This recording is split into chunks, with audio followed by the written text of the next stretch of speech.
ജന്മാദ്യസ്തേതോന്നയാതിതരിതച്ചാർത്തേഷവിജ്ഞസ്വരാട് തേനേ ബ്രഹ്മഹൃദായ ആദികവയെ മുഹ്യന്തേ തേജോവാരി യത്രൂരയാത്തേജോവാരിമൃതാം യഥാവിനിമയോ യത്രത്തിസർഗോമുഷ ധാംനാഥേന സദാ നിരസ്തകുഹകം സത്യം പരം ധീമഹി. നമസ്കാരം. സനാതനധർമ്മ സംഹിതകളിലെ വിജ്ഞാനശകലങ്ങൾ പങ്കുവയ്ക്കാനായുള്ള ചാനലായ നാദശ്രീയിലേക്ക് എല്ലാവർക്കും സ്വാഗതം. ഇതിലെ ചാനൽ സബ്സ്ക്രൈബ് ചെയ്യാനും ലൈക്ക് ചെയ്യാനും ഓർമ്മപ്പെടുത്തിക്കൊള്ളുന്നു. ശ്രീമദ് ഭാഗവതത്തിൽ ഭൂമിയും കാളയും ധർമ്മവും ഭൂമിയും തമ്മിലുള്ള ആ ഒരു സംഭാഷണം കേട്ട് പരീക്ഷിച്ച് എന്താണ് നിങ്ങളുടെ ദുഃഖത്തിന് കാരണം എന്ന് ചോദിക്കുകയാണ്. പശുവിൻ്റെ ദുഃഖത്തിന് കാരണം എന്ത് എന്ന് ധർമ്മദേവൻ ചോദിക്കുന്നു. ഇവരുടെ ദുഃഖത്തിന് കാരണം എന്ത്, 2-3 കാലം ഒടിച്ചത് ആര് എന്ന് പരീക്ഷിച്ച് ചോദിക്കുന്നു. അതുകൊണ്ട് രാജാവിന് അകീർത്തികരമാണ് ഈ വക സംഗതികൾ. പരീക്ഷിത്ത് ഭരിക്കുന്ന രാജ്യത്ത് ഇങ്ങനെ ഉണ്ടായി എന്ന് കേട്ടാൽ അതിൻ്റെ മോശത്തരം രാജാവിനാണ്. അതുകൊണ്ട് പേടിക്കാതെ എന്താണ് കാര്യമെങ്കിൽ പറയൂ, ഞാൻ തീർച്ചയായിട്ടും പരിഹാരം ഉണ്ടാക്കാം. ഏഷരാജ്ഞാം പരോധർമ്മോ ഹ്യാർത്താനാം ആർത്തി നിഗ്രഹ അത ഏനം വദിഷ്യാമി ഭൂതമൃഗമസത്തമം. ആർത്താനാം ദുഃഖിതന്മാരുടെ ആർത്തി നിഗ്രഹം, ദുഃഖം തീർത്ത് കൊടുക്കുന്നത് യാതൊന്നോ ഏഷ ഇത് രാജാക്കന്മാരുടെ ധർമ്മമാണ്. രാജാക്കന്മാരുടെ ധർമ്മം ആർത്താനാം ആർത്തി നിഗ്രഹ, ആർത്തന്മാരുടെ ആർത്തി ഇല്ലാണ്ടേക്ക്, ആർത്തി ദുഃഖം, ആർത്തൻ ദുഃഖിതൻ, ദുഃഖിതന്മാരുടെ ദുഃഖം ഇല്ലാണ്ടാക്കലാണ് രാജാവിൻ്റെ ധർമ്മം. അതുകൊണ്ട് ഇത് എൻ്റെ ധർമ്മമാണ്, എനിക്ക് ചെയ്തേ പറ്റൂ. ആർത്താനാം ആർത്തി നിഗ്രഹ, ആർത്തന്മാരുടെ ആർത്തിയെ ഇല്ലാതാക്കൽ രാജാവിൻ്റെ പരമമായ ധർമ്മമാകുന്നു. അത ഏനം വദിഷ്യാമി ഭൂതദ്രുഹമസത്തമം. അതുകൊണ്ട് ഈ കലിയെ ഞാൻ കൊല്ലും. ഭൂതദ്രുഹം ജീവജാലങ്ങൾ, ഭൂതം ജീവജാലങ്ങൾ എന്നാണ് കേട്ടോ അർത്ഥം. ജീവജാലങ്ങളെ ദ്രോഹിക്കുന്നവനും, കലി ദ്രോഹമല്ലാണ്ട് എന്താ ചെയ്യുക, നല്ലതൊക്കെ ചെയ്യാണ്ടോ കലിക്ക്. അപ്പം ദ്രുഹം ജീവികളെ ഉപദ്രവിക്കുന്നവനും അസത്തമം നല്ലതല്ലാത്തവൻ, അതാണ് അസത്തമൻ, ദുഷ്ടൻ, ദുർജനം, പ്രവൃത്തികൾ ചെയ്യുന്നവൻ ആയ ഇവനെ ഞാൻ വധിഷ്യാമി. ഇപ്പോൾ അങ്ങോട്ട് വധിക്കുകയാണ്. അതിന് ആരുടെ സമ്മതവും ആവശ്യമില്ല. ഒരാളുടെ ഓർഡറിന് കാത്ത് നിൽക്കണ്ട. എന്തേ കൊന്നത് എന്നൊരാൾ ചോദിക്കില്ല. അത ഏനം വധിഷ്യാമി ഭൂതദ്രുഹം അസത്തമം. അങ്ങോട്ട് കൊന്നതാച്ചാൽ നന്നായിരുന്നു, നമ്മളൊക്കെ കലിയിൽ നിന്ന് രക്ഷപ്പെട്ടിരുന്നു. പക്ഷെ അവിടെയാണ് കലിയുടെ സാമർഥ്യം. എങ്ങനെയാണ് കലി രക്ഷപ്പെട്ടത്? ഒറ്റ മാർഗ്ഗമേ ഉള്ളൂ, ഒരേ ഒരു മാർഗം, അല്ലെങ്കിൽ കൊന്നുണ്ടാവും, കാലിലാണ്ട് വീഴുക. ശരണം പ്രാപിച്ചവരെ കൊല്ലരുത് എന്ന് രാജാക്കന്മാർക്കൊരു നിയമമുണ്ട്. തന്നെ ഒറ്റ കൈനതാണെന്ന് കലി നോക്കൂ. ഏത് അടവ് പ്രയോഗിച്ചിട്ടും കസേലയിൽ ഇരിക്കാനും സ്ഥാനം നിലനിർത്താനും ഏതടവും ചെയ്യണ ആൾക്കാരുണ്ട്. അവരെന്ത് അറ്റം വരെ പോവും അവരുടെ ആ ഒരു സ്ഥാനം നിലനിർത്താൻ, അല്ലെങ്കിൽ കാര്യം നടക്കാൻ, മന്ത്രിസ്ഥാനമോ രാജസ്ഥാനമോ എന്തോ ആയിക്കോട്ടെ. പുറത്തേക്ക് പറയുന്നതിൻ്റെ നേരെ വിപരീതം ചെയ്യുന്നവരുടെ ആശ്രയിക്കാനും അങ്ങനെയുള്ളവരെ ആശ്രയിക്കാനും അവർക്ക് മടിയൊന്നുമില്ല. ഇവിടെ പറയല ആദർശം വേറെയോ, അത് കലിയുടെ ലക്ഷണമാണ്. കോ വൃത്തച്ചവപാദാന്ത്രീൻ സൗരഭേയ ചതുഷ്പദ. ഇന്നലെ വിളിച്ച പേരെന്നെ സൗരഭേയ, സുരഭിയുടെ പുത്രനായിട്ടുള്ള 4 കാലുള്ള ധർമ്മം എങ്ങനെ നിൻ്റെ 3 കാല് പോയി? മാ ഭൂവം സ്വാദൃശോ രാഷ്ട്രീയ രാജ്ഞാം കൃഷ്ണാനുവർത്തിനാം. ഈ കൃഷ്ണഭക്തന്മാർ രാജ്യം ഭരിക്കുന്നിടത്ത് നിന്നെ പോലെ 3 കാല് നഷ്ടപ്പെട്ടവർ, ഒറ്റക്കാലിൽ ഉള്ളവർ ഉണ്ടാവരുത്. ഇത് കാളയോട് പറഞ്ഞതാണ്. ശ്രീകൃഷ്ണധർമ്മ ഉപദേശത്തെ അനുസരിച്ചതാണ് കൃഷ്ണാനുവർത്തിനാം. കൃഷ്ണനെ അനുസരിച്ച് ഭരണം നടത്തുന്ന ഇവിടെ നിന്നെ പോലുള്ള ദുഃഖിക്കുന്നവർ ഉണ്ടാവരുത്. ആഖ്യാഹി വൃഷഭദ്രം വസാധൂനാമകൃതാകസാം ആത്മവൈരൂപ്യകർത്താരം പാർത്ഥാനാം കീർത്തിദൂഷണം. ഹേ വൃഷ, കാളയെ ഭദ്രം, അങ്ങയ്ക്ക് നല്ലത് സംഭവിക്കട്ടെ, നിനക്ക് നല്ലത് സംഭവിക്കട്ടെ. അപരാധം ചെയ്യാത്തവരും സാധുക്കളും ആയ. അകൃതാഗസ എന്ന് പറഞ്ഞാൽ ആഗസം തെറ്റ്, അകൃതാഗസം തെറ്റ് ചെയ്യാത്തവർ. സാധൂനാം സാധുക്കളുമായ നിങ്ങൾക്ക് മംഗളം ഭവിക്കട്ടെ. ആത്മവൈരൂപ്യ കർത്താരം നിങ്ങൾക്ക് വൈരൂപ്യത്തെ വരുത്തിയവനും പാർത്ഥാനാം പാർത്ഥന്മാരുടെ കീർത്തി ദൂഷണം ദുഷിപ്പിക്കുന്നവനും. ആത്മവൈരൂപ്യ കർത്താരം പാർത്ഥാനാം കീർത്തി ദൂഷണം. ആരാണ് നിനക്ക് ഈ അവൈരൂപ്യം വരുത്തിയത്? രാജാവിന് ദുഷ്പേരുണ്ടാക്കുന്ന അവൻ ആരാണ് എന്ന് പറഞ്ഞാലും, രാജാവിന് കീർത്തി ഉണ്ടാക്കുന്നത് നിനക്ക് വൈരൂപ്യം വരുത്തിയതും ആയ അവൻ ആരാണ് എന്ന് പറയുക. ജനേനാഗസ്യ അഹം യുഞ്ചൻ സർവതോസ്യ ച മദ്ഭയം സാധൂനാം ബദ്ധമേവ സ്യാത് അസാധുദമനേ കൃതേ. ആഗസ്സില്ലാത്ത ജനത്തിൽ, അപരാധം ചെയ്യാതിരിക്കുന്ന ജനത്തെ എന്നർത്ഥം. അനാഗസി, ആഗസി അപരാധം, അനാഗസി എന്ന് പറഞ്ഞാൽ ആപത്തില്ലാത്തവർ. അങ്ങനെ ചെയ്യാത്ത ജനങ്ങൾ എങ്ങനത്തെ ആൾക്കാർ? അനാഗസി ജന, ഒരു ദ്രോഹം ചെയ്യാത്ത ജനങ്ങൾക്ക് യുഞ്ചൻ സർവദോസജ മദ്ഭയം ദുഃഖത്തെ ജനിപ്പിക്കുന്നവൻ. യുഞ്ചൻ യോജിപ്പിക്കുന്നവൻ, യാതൊന്നോ അസ്യാച്ച അവനും സർവത എല്ലാ ദിക്കിലും മദ്ഭയം എന്നിൽ നിന്ന് ഭയം ഭവിക്കുന്നു. തെറ്റ് ചെയ്യാത്ത നിഷ്കളങ്കരെ ഉപദ്രവിക്കുന്നവർ ഞാൻ ഭരിക്കുമ്പോൾ സ്വൈരമായി ഇവിടെ കഴിയില്ല. ആരാണോ നിഷ്കളങ്കരെയും നിഷ്കപടരെയും സജ്ജനങ്ങളെയും ഉപദ്രവിക്കുന്നത് അവൻ ഞാൻ രാജ്യം ഭരിക്കുമ്പോൾ വിലസില്ല. ഇത് ഉറപ്പാണ്, എൻ്റെ വാക്കാണ്. മദ്ഭയം എന്നിൽ നിന്ന് അവൻ വിറയ്ക്കും. അവൻ്റെ ദുഷ്പ്രവൃത്തികൾ കൊണ്ട് അവൻ ജീവിക്കാൻ കുറച്ച് കഷ്ടപ്പെടും. ഞാൻ ഭരിക്കുമ്പോൾ നടക്കില്ല. അസാധുദമനെ അസത്തുക്കളുടെ ദണ്ഡനം കൃതേ ചെയ്തിരിക്കും വിഷയത്തിങ്കൽ. സാധുവിനാം ഭദ്രം സജ്ജനങ്ങൾക്ക് മംഗളം ഭവിക്കട്ടെ. സജ്ജനങ്ങൾക്ക് മംഗളവും ദുർജനങ്ങൾക്ക് ഭയവും നാശവും ഉണ്ടാവും.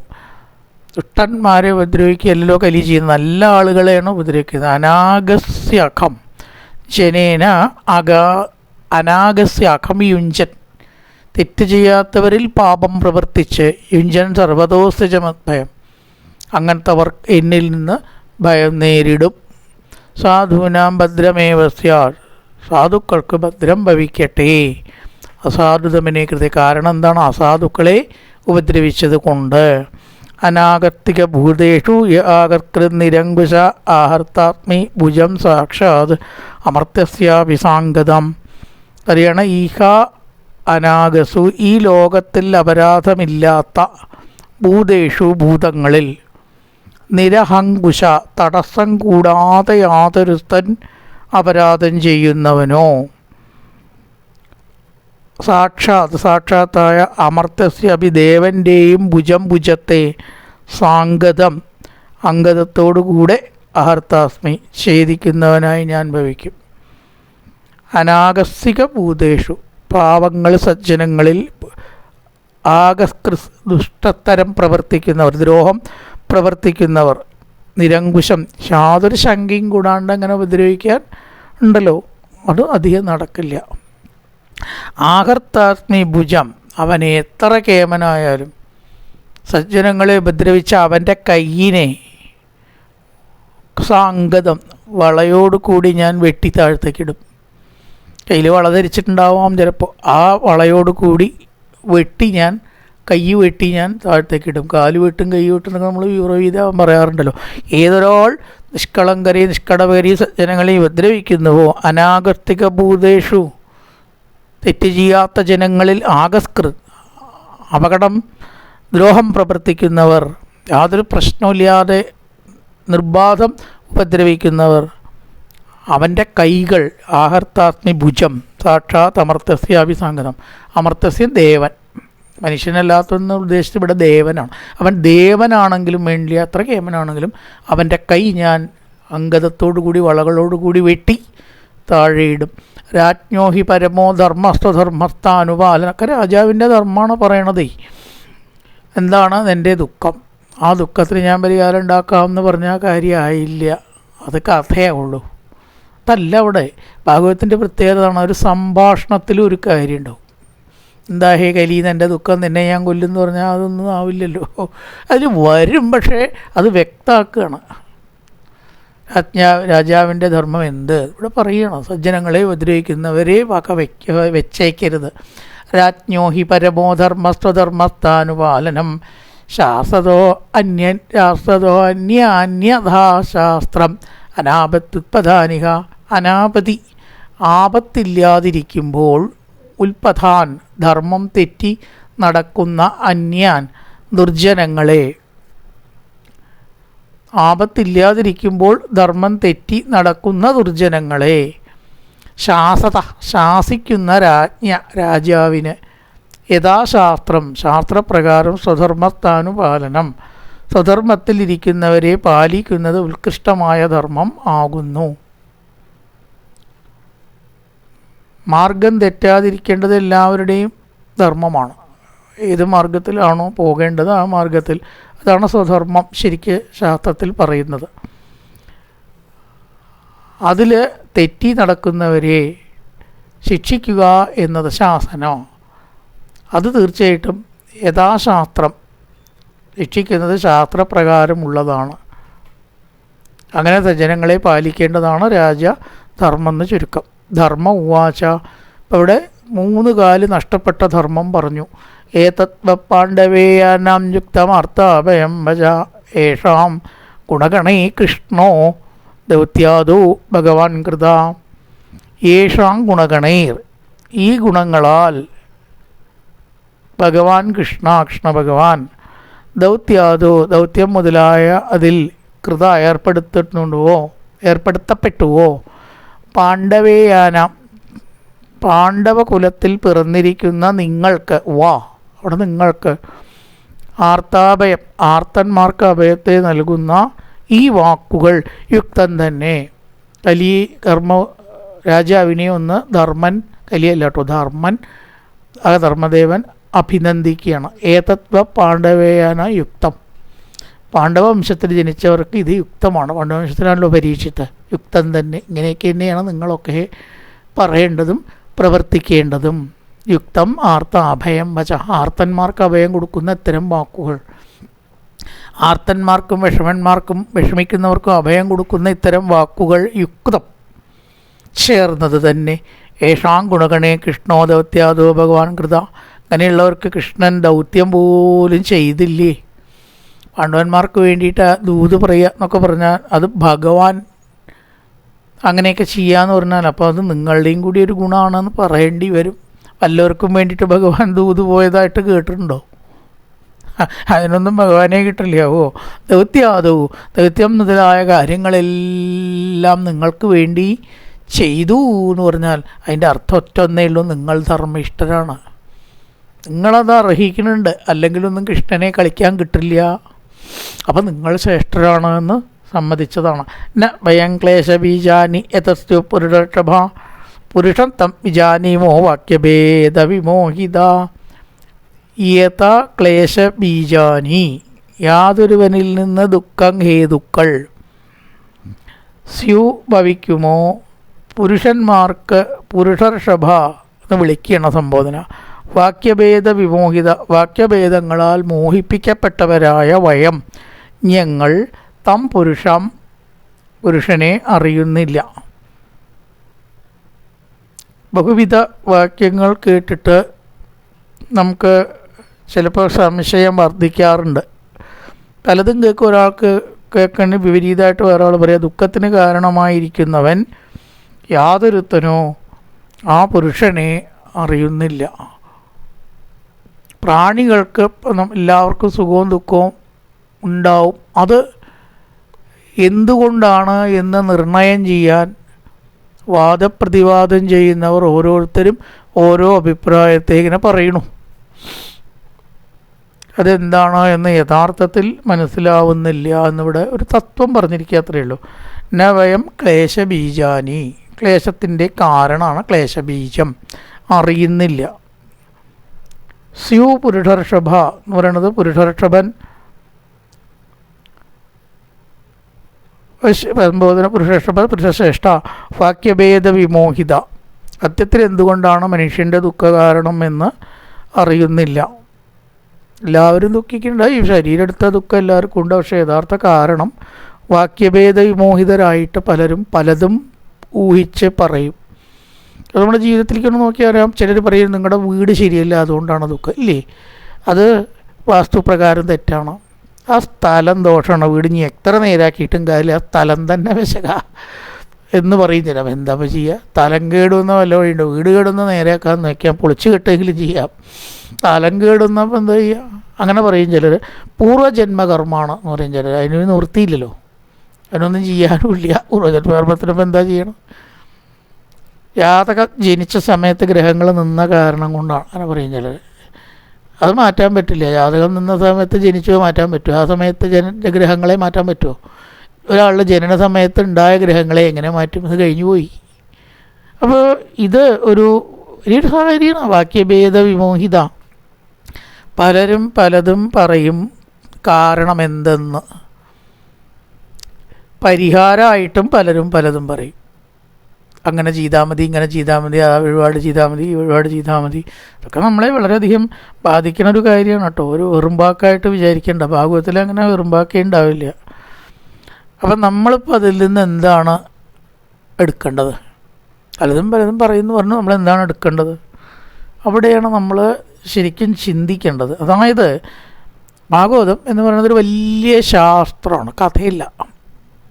ഇതൊക്കെ നമുക്ക് മനസ്സിലാക്കാൻ വേണ്ടിയിട്ടാണ് ഭാഗവതം എന്നാണ് പറയുക. പലരും പലതും പറയും. പല തരത്തിലുള്ള ചെലവുകൾ നമ്മളെ കൊണ്ട് ചെയ്യിക്കും. പല ദിക്കിലേക്ക് നമ്മളെ ഓടിക്കും ജ്യോത്സ്യന്മാർ. അവൻ്റെ പിന്നാലെ ഒന്നും പോകണ്ട എന്നാണ് ഇവിടെ വ്യക്തമാക്കുന്നത്. പറഞ്ഞിട്ടില്ല, പക്ഷെ അത് വേറെ ദിക്കിലൊക്കെ പറയുന്നുണ്ട്. എന്താണ് ഉത്തരം അറിയേണ്ടത്? ഇപ്പോൾ ചോദ്യമായുള്ള ഉത്തരം വേണ്ടേ?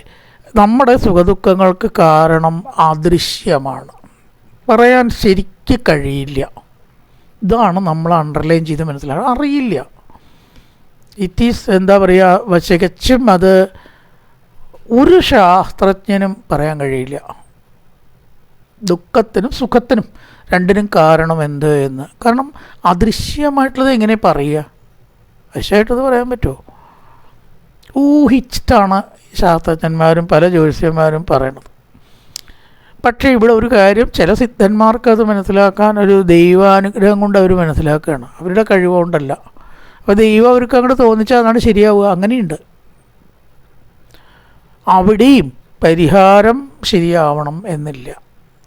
പല സേവ കൊണ്ട് ഒരാളുടെ ബലം മുൻപ് കൂട്ടി പറയാൻ ചിലർക്ക് കഴിയുമത്രേ.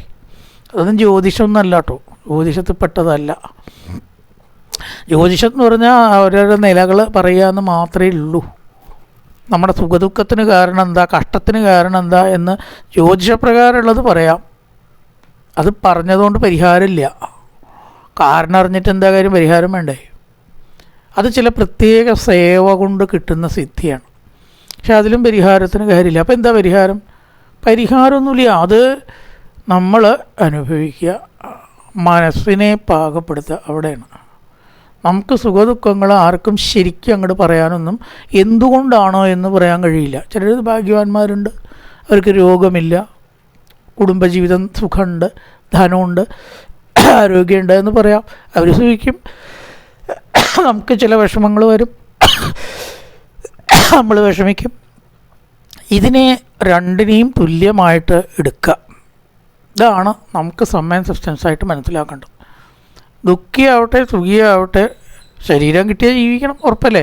മരിക്കണവരേക്ക് ജീവിക്കാൻ വേണ്ടിയിട്ടുള്ള മാനസിക ശക്തി ഉപാസനയിൽ കൂടിയിട്ടും നല്ല കാര്യങ്ങൾ കേട്ടിട്ടും ഭഗവത് ഭജനം കൊണ്ടും ഉണ്ടാക്കുക. അത്രയേ ഉള്ളൂ. അതുകൊണ്ട് കിട്ടണത് കിട്ടും തന്നെ ഉള്ളൂ. അല്ലാണ്ട് അപ്പോൾ ഇതിൽ ഓടിയിട്ടൊന്നും കാര്യമില്ല എന്നാണ് മനസ്സിലാക്കേണ്ടത്. ഞാൻ വിശദീകരിക്കുന്നു. കേജിത് വികൽപ്പവസന ആഹുരാത്മാനം ആത്മന ദൈവമന്യേ പരേ കർമ്മ സ്വഭാവം അവരെ പ്രതി വേർതിക്കലും പറയുന്നുണ്ട് കേട്ടോ. വികൽപ്പത്തെ ആച്ഛാദനം ചെയ്യുന്നവരായ ചിലർ അതായത് അത് മറയ്ക്കപ്പെട്ടിരിക്കുകയാണ്. എന്താണ് നമ്മുടെ സുഖദുഃഖ കാരണം? ഇത് പൂർവ്വജന്മകർമ്മമാണ്, അത് അനുഭവിക്കാനേ പറ്റുള്ളൂ. അതിനൊന്നും പരിഹാരമില്ല. ആത്മാവിൻ്റെ പ്രഭുവായിട്ട് പറയുന്നു. നമ്മുടെയൊക്കെ പ്രഭു ആത്മാവാണെന്ന് പറഞ്ഞാൽ അതിനെ ചിലർ അങ്ങനെ ആത്മാവിനെ കുറിച്ച് പറഞ്ഞു ആത്മീയമായിട്ട് നടക്കുന്നു. മറ്റു ചിലർ അപ്രതർക്കിയാതെ ഊഹിപ്പാൻ കഴിയാത്തത് കൊണ്ടും, കണ്ടോ ഞാൻ പറഞ്ഞാൽ ഊഹിക്കാൻ കഴിയാത്തത് കൊണ്ടും അനിർദ്ദേശാത് പറയാൻ കഴിയാത്തത് കൊണ്ടും ദൈവത്തെ പറയുന്നു. ദൈവമാണ് ഇതിനൊക്കെ കാരണം. അങ്ങനെയാണെങ്കിൽ ദൈവത്തെ പ്രാർത്ഥിച്ചവർക്കൊക്കെ നന്നാവണം, ദൈവത്തെ പ്രാർത്ഥിക്കാത്തവർക്കൊക്കെ കെട്ടതാവണം. അങ്ങനെ വരുന്നുണ്ടോ? എത്രയോ ഭക്തന്മാർക്ക് കഷ്ടം. എത്ര ചരിത്രം നോക്കിയാൽ കാണാം. ഭട്ടേരിപ്പാടിൻ്റെ വാതരോഗവും കുചേലിൻ്റെ ദാരിദ്ര്യവും ഒക്കെ കാണുന്നു. വളരെയേറെ കഷ്ടം അനുഭവിച്ച ഭക്തന്മാരുണ്ട്. അപ്പോൾ അധികം ഭക്തന്മാർ പഴയകാലത്ത് കഷ്ടം അനുഭവിച്ചവരാ, വെക്കാൻ അരി പോലും ഇല്ലാതെ കഷ്ടം. അപ്പോൾ അത് ദൈവമാണ് എന്ന് തീർത്ത് പറയുന്നത് ചിലർ പറയുന്നു എന്നാണ് അവിടെ പറഞ്ഞത്. ആണെന്ന് ഉറപ്പില്ല. ദൈവം എല്ലാവർക്കും കഷ്ടത്തെ നിശ്ചയിച്ച് കൊടുക്കുന്നു, നന്മയെ നിശ്ചയിച്ച് കൊടുക്കുന്നു എന്ന് തീർത്തും പറയാനൊന്നും സാധ്യമല്ല. അതിനെ അതിജീവിക്കുക. മറ്റു ചിലർ കർമ്മത്തെ പറയുന്നു. നമ്മൾ ചെയ്യുന്ന കർമ്മമാണ് നമ്മുടെ സുഖദുഃഖങ്ങൾക്ക് കാരണം എന്ന് പറയുന്നു. അതും പൂർണ്ണമായിട്ട് വിശ്വസിക്കാനൊന്നും പറ്റില്ല. കാരണം സൽക്കർമ്മങ്ങൾ ചെയ്യുന്നവർക്ക് ദുഃഖം ഉണ്ടാവണില്ലേ? ചീത്ത കർമ്മങ്ങൾ ചെയ്യുന്നവർക്ക് നല്ലതും കാണുന്നുണ്ട്, പ്രപഞ്ചത്തിൽ കാണുന്നുണ്ട്. അവിടെ നല്ലത് ചെയ്തവർക്കൊക്കെ നല്ലത്, ചീത്ത ചെയ്തവർക്ക് ചീത്ത എന്ന് അസന്നിഗ്ധമായിട്ട് പറയാൻ അതും പറ്റില്ല. ഇതൊക്കെയാണ് സത്യത്തിൽ പറയാച്ചാൽ നമുക്ക് അറിഞ്ഞിരിക്കേണ്ട കാര്യം. കഥ അവിടെ നിൽക്കണം, കഥയില്ലല്ലോ കാര്യം. വേറെ സ്വഭാവം എന്ന് പറയുന്നു. അത് സ്വഭാവം, അത് ലോക സ്വഭാവമാണെന്നാണ്. സ്വഭാവം എന്ന വാക്കിൻ്റെ അർത്ഥം ഒരാളുടെ സ്വഭാവമല്ല. അവിടെ സ്വഭാവം വാക്കിൻ്റെ അർത്ഥം ലോകത്തിൽ സുഖവും ദുഃഖവും അതിൻ്റെ നേച്ചറാണ്. ഒരു കാരണം അന്വേഷിച്ച് പോകുമൊന്നും വേണ്ട. ജീവിക്കുമ്പോൾ സുഖം ഉണ്ടാവും ദുഃഖം ഉണ്ടാവും, രണ്ടിനെയും ഒരുപോലെ എടുക്കാതെ സ്വഭാവം ആണ് എന്ന് ചിലർ പറയുന്നു. കേജിത് വികൽപ്പവസന ആഹുരാത്മാനമാത്മന. ചിലരുടെ ആത്മാവാണ് സുഖദുഃഖത്തിന്, ആത്മാവിൻ്റെ സുഖദുഃഖങ്ങൾ അനുഭവിക്കുന്നു. ആത്മാവിനെ ഇതിനൊക്കെ പ്രഭുവായിട്ട് കാരണം പറയുക. ദൈവം, ചിലരുടെ ദൈവം പറയുന്നു. അതായത് കർമ്മം, ചിലരുടെ സ്വഭാവം, അത് ലോക സ്വഭാവമാണ്. ഇങ്ങനെ പലതും പറയും. അപ്രതർക്യാത് അനിർദ്ദേശ്യാത്, ചിന്തിക്കാൻ കഴിയാത്തത് കൊണ്ട് അത്രാനുരൂപം ജാജശ്രീ വിമൃശ മനീഷയ, സ്വബുദ്ധി കൊണ്ട് ഊഹിക്കുക എന്നല്ലാണ്ട്. ലോകത്തിൽ സുഖമാണെങ്കിലും ദുഃഖമാണെങ്കിലും ദ്വൈതങ്ങൾ വന്നുകൊണ്ടേയിരിക്കും, ഒരു പക്ഷത്തിലും ഉറപ്പില്ല എന്നാണ് പറയണത്. ധ്രുവന് പറഞ്ഞു കൊടുക്കുന്നിടത്ത് നീ വരാൻ പോകുന്നുണ്ട്, ഇതേപോലെ പറയുന്നുണ്ട്. ദൈവമാണോ കാലമാണോ കർമ്മമാണോ സ്വഭാവം തന്നെയാണ് എന്ന് ചിലർ പറയുന്നു. ഒന്നും തീർത്ത് പറഞ്ഞുകൂടാ. രാമായണത്തിലത് പറയുന്നുണ്ട് കേട്ടോ. അറിഞ്ഞുകൂടാ, ഒന്നും തീർത്തറിഞ്ഞുകൂടാ, പറയാൻ സാധിക്കില്ല. പുണ്യപാപങ്ങൾ ആർക്കും അറിഞ്ഞുകൂടാ. സത്യത്തിൽ ഇതിൻ്റെ രഹസ്യം ആർക്കും പറഞ്ഞുകൂടാ, പറയാൻ കഴിയില്ല. അതാണ് ശരി. അപ്പോൾ എന്ത് ചെയ്യുക? വരുന്നത് അനുഭവിക്കാൻ കുറച്ച് ഉപാസന കൊണ്ട് നമ്മുടെ മനസ്സിനെ ശക്തിപ്പെടുത്തുക. ദിവസേന നമ്മളൊരു കണ്ണാടി തുടച്ച് മിനുക്കി അതിൽ വ്യക്തമായിട്ട് കാണുന്നത് പോലെ രാവിലെയും സന്ധ്യയ്ക്കും ദിവസവും നമ്മുടെ മനസ്സിനെ ഒന്ന് ഫോർമാറ്റ് ചെയ്യുക. ഫോണോ മെമ്മറി കാർഡോ ഫോർമാറ്റ് ചെയ്യണ പോലെ അതുവരെ ഉള്ളതൊക്കെ കളഞ്ഞ് ക്ലിയർ ആക്കുക. അപ്പോൾ നമുക്ക് എന്തിനും ഏതിനും നേരിടാനുള്ള ഒരു അവസ്ഥ ഉണ്ടാവും. ഇത്രയും നമുക്ക് ചെയ്യാനുള്ളൂ എന്നാണ് ഭാഗവതം പറയണത്. അല്ലാണ്ട് ഓടി നടക്കണ്ട, തിരുപ്പതി പോവുക, ഗുരുവായൂർ പോവുക, കർമ്മം ചെയ്യുക, മന്ത്രവാദി, ഇതൊന്നും ആവശ്യമില്ല. ഇതൊന്നുമല്ല നമ്മുടെ കർമ്മങ്ങൾ. ശരിക്കും സത്യമായിട്ടുള്ള കാര്യം ഭാഗവതം പറയണം. ആ സത്യം വരം ധീമഹിയാണ്. ഒന്നുമല്ല നമ്മുടെ സുഖദുഃഖങ്ങൾക്ക് കാരണം അദൃശ്യമാണ്. അപ്രതൃക്യാൻ അനിർദ്ദേശ്യാൻ ഇതി കേഷഭിനിശ്ചയ. അതൊന്നും മുഴുവൻ ആർക്കും തന്നെ ഒരു ശാസ്ത്രജ്ഞനും പറയാൻ കഴിയില്ല. പൂർവ്വജന്മം പറയണ ചില ആൾക്കാരെ കാണാം. എന്ത് വിഡിത്താണെന്ന് ഞാൻ വിചാരിക്കും. എങ്ങനെ ഒരു പൂർവ്വജന്മം പറയണ അല്ല എന്ന് ഈ കേൾക്കണവർക്ക് പറയാറിയില്ല തന്നെ. അതുകൊണ്ട് നിങ്ങൾ കഴിഞ്ഞ ജന്മം എന്നത് ചെയ്തിട്ടുണ്ടായിരുന്നു, ഒരു വേടനായിരുന്നു, പലരെയും കൊന്നുണ്ട്, അത് കടന്ന് പറഞ്ഞാൽ അല്ല എന്ന് നമുക്ക് പറയാറേണ്ടേ. അല്ലാതെ ഇതിനൊരു അടിസ്ഥാനമില്ല കേട്ടോ. ആരും വിശ്വസിക്കരുത് ഇതൊന്നും. അപ്രതൃക്യാത് അനിർദ്ദേശ്യാത്, ഭാഗവതാണ് പറയണത്, നമ്മളല്ല. അപ്രതൃക്യാത് അനിർദ്ദേശ്യാത്, ചിന്തിക്കാൻ പറ്റില്ല, പറയാൻ പറ്റില്ല, വ്യക്തമല്ല. ഒന്നും പറയാൻ പറ്റില്ല. പക്ഷേ നമ്മുടെ മനസ്സിനെ ഈശ്വരന് സമർപ്പിച്ചിട്ട് ഈശ്വര മാനസിക സമാധാനം, കുറേ നേരം ഈശ്വരനെ വിചാരിക്കുമ്പോൾ നമുക്കൊരു സമാധാനം കിട്ടുന്നുണ്ടല്ലോ, അത് സംശയമില്ല, അത് കിട്ടുന്നുണ്ട്. അങ്ങനെ നമ്മുടെ മനസ്സിനെ പാകപ്പെടുത്തി ഈ പ്രപഞ്ച കാര്യങ്ങളെ വല്ലാതെ മനസ്സിൻ്റെ ഉള്ളിലേക്ക് കടത്താതെ ജീവിക്കുക, അപ്പോൾ സുഖം ഉണ്ടാവും. അല്ലാതെ ഇപ്പോൾ ഇതുകൊണ്ട് കുറേ സ്വർഗത്തിൽ നിന്ന് വീണ് കിട്ടുന്ന പോലെ കുറേ സംഗതികൾ കിട്ടും എന്നൊന്നുമല്ല ഭാഗവതം പറയണത്. നമ്മുടെ ദുഃഖങ്ങളെയൊക്കെ മാറ്റാനും പറ്റില്ല, ദുഃഖങ്ങളെ സഹിക്കാനേ പറ്റുള്ളൂ, മാറ്റാൻ പറ്റില്ല. ദുഃഖങ്ങളൊക്കെ മാറ്റി പരിഹരിച്ച് തരാം എന്ന് ഭാഗവതം പറഞ്ഞിട്ടില്ല, അത് മനസ്സിലാക്കുക. അതിനുവേണ്ടി ആരും ഭാഗവതത്തെ അടുത്തേക്ക് വരണ്ട. പക്ഷേ അവയെ സഹിക്കാനുള്ള കഴിവ് നമുക്കുണ്ടാവും, വലിയ കാര്യമാണ്. ഉണ്ണിയില്ല, ഉണ്ണി വേണ്ട, കുട്ടി വേണ്ട, എന്ത് കുട്ടിയില്ലെങ്കിൽ കുട്ടിയില്ലാത്ത പോലെ പോവാലോ. അപ്പം അങ്ങനെ ഒരു സമാധാനവും ഒരു ധൈര്യവും നമുക്കുണ്ടാവും. അല്ലാണ്ട് ഉണ്ണിയില്ലാത്തവർക്ക് ഉണ്ണി ഉണ്ടാക്കാമെന്നൊന്നും പറയുകയ്യ, ഉണ്ടാവണവർക്ക് തന്നെ ഉണ്ടാവുള്ളൂ. അപ്പം അത് ആ സമാധാനം നമുക്കുണ്ടാവും. അതാണ് ഭാഗവതത്തിനെ നമ്മൾ ആ രീതിയിലാണ്, കോണിലാണ് ആശ്രയിക്കേണ്ടത്. അവർക്കൊരിക്കലും പരാജയം ഉണ്ടാവില്ല കേട്ടോ, ഒരിക്കലും പരാജയം ഉണ്ടാവില്ല. ധർമ്മം ഏവം ധർമ്മേ പ്രവദതി സതമ്രാട് ജസത്തമ സമാഹിതേന മനസാ വിഖേദ പരിചഷ്ടതാം. ധർമ്മദേവൻ ഇപ്രകാരം പറഞ്ഞ സമയത്തിങ്കൽ ഏതൊക്കെയോ കാരണങ്ങളെ കൊണ്ട് ജനങ്ങൾ സുഖദുഃഖങ്ങൾ അനുഭവിക്കുന്നു, ഒന്നും വ്യക്തമല്ല എന്നൊക്കെ പറഞ്ഞ സ്ഥിതിക്ക് സമാഹിതേന മനസാ വിഖേദ പരിചഷ്ടതം, ശാന്തമായിട്ടുള്ള മനസ്സോടുകൂടി ഖേദമില്ലാത്തവനായിട്ട് രാജാവ് അവനോട് പറഞ്ഞു. എന്താണ് മഹാരാജാവ് പറഞ്ഞത്? ധർമ്മനോട് മറുപടി. അതാണ് അടുത്ത ശ്ലോകം മുതൽക്ക് പറയണത്. കായേന വാചാ മനസേന്ദ്രിയർവാ ബുദ്ധ്യാത്മനാ വാ പ്രകൃതി സ്വഭാവാൻ കരോതി യത്യർത്ഥകലം പരസ്മൈ നാരായണായേതി സമർപ്പയാമി. ഓം പൂർണ്ണമദ പൂർണ്ണമിദം പൂർണ്ണാൽ പൂർണ്ണമുദച്യതേ പൂർണ്ണസ്യ പൂർണ്ണമാദായ പൂർണ്ണമേവാവശിഷ്യതേ. ഓം ശാന്തി ശാന്തി ശാന്തി. ഹരി ഓം ശ്രീ ഗുരുഭ്യോ നമഃ. ഹരി ഓം.